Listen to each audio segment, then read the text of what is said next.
Good afternoon, everyone. It's me again, Abby Device with the Fairport Public Library, and I'm here with another quarantine craft for you to keep you busy during this time when we are all stuck inside. Hopefully you have all the items you need around the house. I'm trying to do things that people would probably have on hand. So if you're ready to go, let's get started. All right, so here are the things you're gonna need for the craft today. We've got a terracotta pot. You can use a ceramic pot or any kind of pot. You can even use plastic really if you like the look of it. You're going to need a pair of scissors. You're going to need some Mod Podge. Here I just made my own Mod Podge using Elmer's school glue. Whatever you do, you're gonna do 2 parts glue, 1 part water. So that'll give you kind of this gooey consistency that can go on there pretty easily. And then you're gonna need these. Hopefully, like me, you all have a bunch of celebration napkins laying around your house.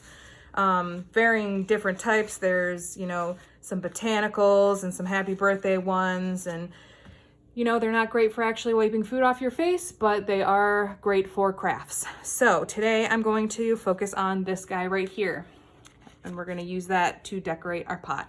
So I'll get rid of all these other ones and they can go back and sit in a drawer until the next holiday. All right, so for any of these napkins that you've got, they're gonna have multiple layers. So for the sake of this, we're gonna open it up. If you go to the corner, you can see this guy has 3 layers of paper. So we'll remove the first one, throw it to the side, and we'll remove the second one. So that leaves us with just a tissue-like paper with just the print on it, with no backing.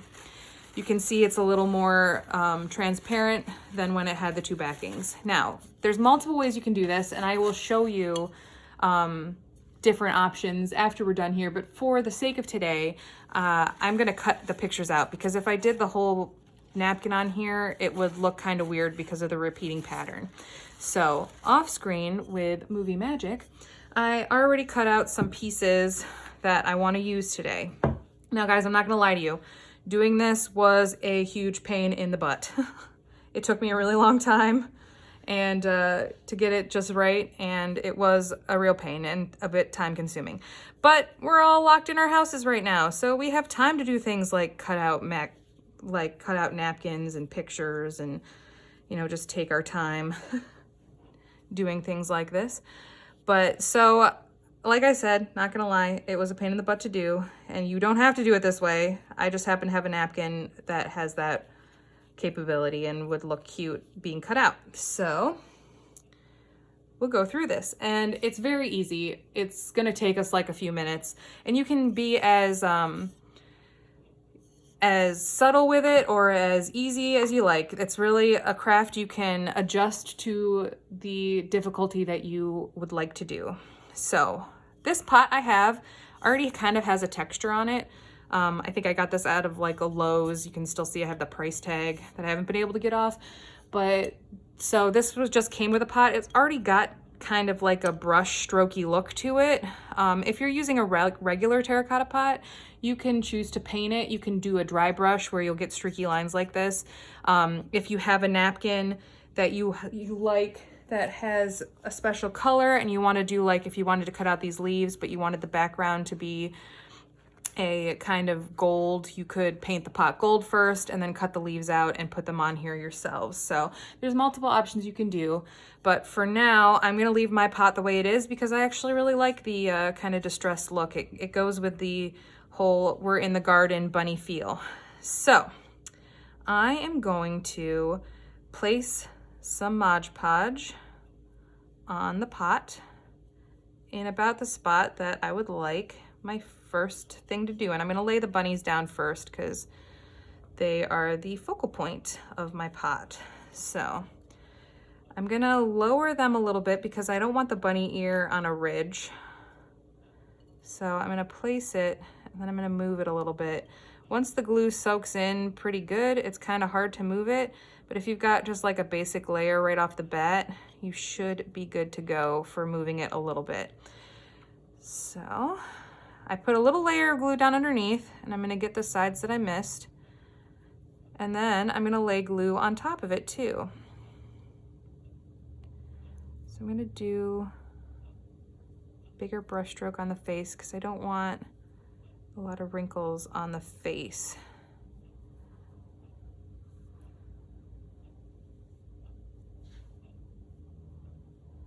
Now the paw is a little bit crumpled.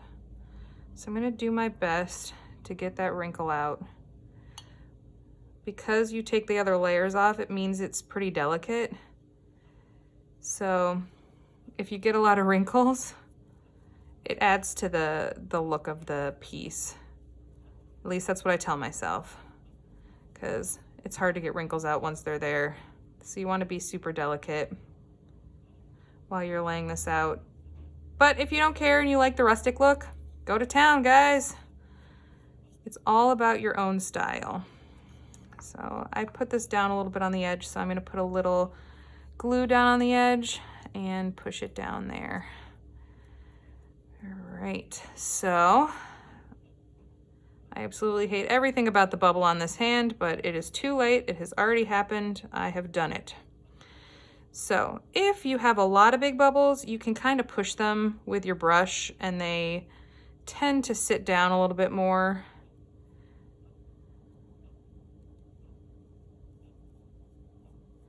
Oh yes, so I just brushed that wrinkle out of his face, which is good. So you just gotta manipulate it. Don't manipulate it. Don't go too hard on this because you can easily mess up all your hard work in the blink of an eye. And like I said, this was a real pain to cut out, so I don't want to have to tear this off and go cut out some more. So I did a basic layer of the Mod Podge, the homemade Mod Podge, and tried to make it as flat as I could. Now I'm going to fill in some of the area with glue so that when it dries, it's not like splotchy. All right, so that is the first step, you can see. All right, next up, and I like that there's a hole in this pot so I can kind of grab it myself. All right, next I'm gonna put on some flowers. So this is gonna be even more delicate than the rabbits. But the good news is I don't care as much about the flowers, if I'm honest. If they mess up, oh well. So I'm gonna give the whole side a good spot of glue, and then I'm going to take these flowers and do my best.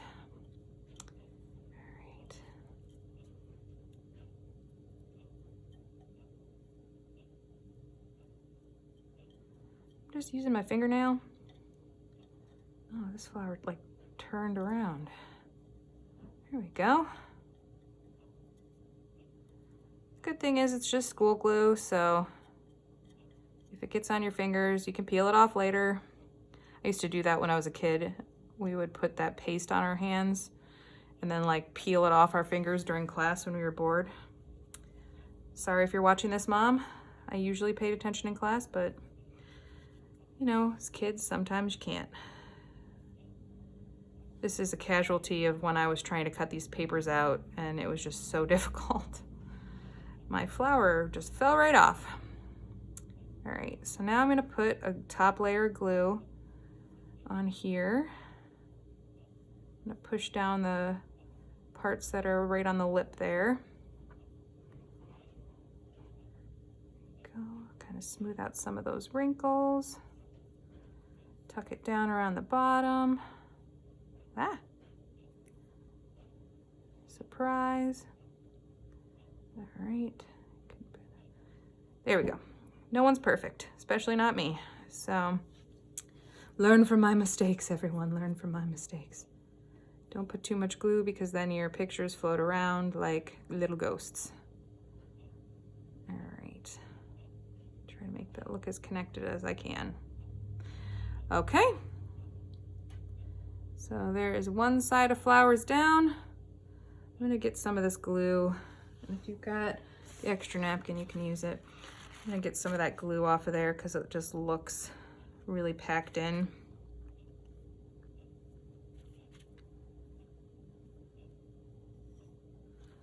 And I'm using the inside of the napkin that I ripped off, so we're using all parts of the craft.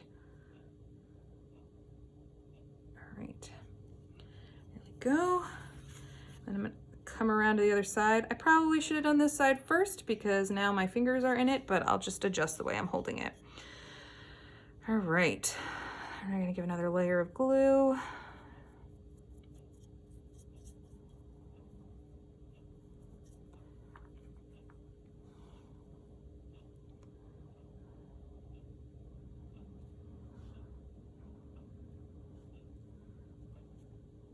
Nah. There we go. This is being difficult, I tell you what.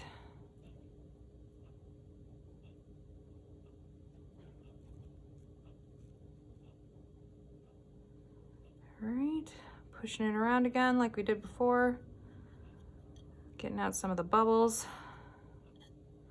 Now, unfortunately on the napkin, it is a direct image, it's not a mirror image. So the flowers are pretty much the same on both sides, but you can change the way they look by not pulling out certain leaves or moving things a certain way, making one smaller than the other. Like here, I had another flower casualty. Oh, that was way too much glue. Another flower casualty, so I'm gonna move him up a little bit so it looks a little different from the other side. Just a little bit different. All right, now we're gonna go back in and do some careful gluing with these delicate flowers.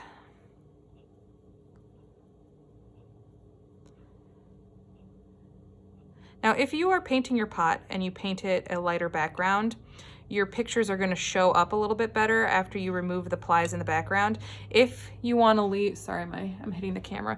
If you want to leave, if you want to do like a dark pot, like if you either paint the background black or if you do like a regular terracotta, you can leave one of the plies of paper on the back of this so that the white shows up a little bit better. And you can see the picture a little bit better. It all depends on your preference and what you like. Experiment a little bit with it, and you can see what you end up liking. I'll be real with you guys, this bunny ear that's slightly up on here is gonna haunt me for the rest of my days. Okay, that's maybe a little bit dramatic, but it's how I feel right now. All right. So there we go, I'm gonna smooth it out a little bit and then I'm gonna blend the edges into the already textured part of the pot. All right, so you can see the finished product. We've got the little flowers, our two little bunnies, and then our other flowers. So when we put a little flower in this, it'll be like a little scene. Now, if you want to, you can put glue around the whole side of it, which I might end up doing except for this stupid tag, just so that you can't see where one part begins and the other part ends. Just realize that now, as you're touching it, it is covered in glue. So we're gonna set that to dry. I'm probably gonna set it upside down to dry. Here we go. But that is it. That is another craft you can do. I'm gonna go get the other two that I made that are a little bit different so I can show you different stuff you can do, but basically that is all. And there you go, another simple craft you can do at home with your family. It is a little bit more technically advanced, so if you are doing this with little kids, just make sure you're there to be hands-on and help them. But like I said, it's Elmer's glue, so it comes off really easily and it comes out of clothing. But let me show you the final product. So after it dries, so here is our bunny pot after it dries, and I kind of love it because it looks like almost like it was painted on the pot and like it belongs there, which is really cool. There are some other techniques you can use with napkins. So for instance, I used this napkin here, this lovely pumpkin napkin, and I used the entire thing to cover the pot instead of cutting things out. And this is the kind of look that we get with that. and that is the entire napkin spread over the whole thing, and I kind of folded it in the sides. On the bottom, I snipped a few spots and then just folded it over. It's really like tissue paper, so it's extremely easy to work with. And I kind of like the lines and bubbles on this one. It makes it look like it was intentional, which is good. And then I used one of these birthday napkins, which are, you know, hideous. And I took the rainbow part off and I just did a little border around the top of this one. So there is absolutely anything you can do with this technique. I hope you like it. I hope you have fun and experiment. Please share your creations with me, either here or on our YouTube page. And I hope you had fun and happy crafting. Stay safe, everyone.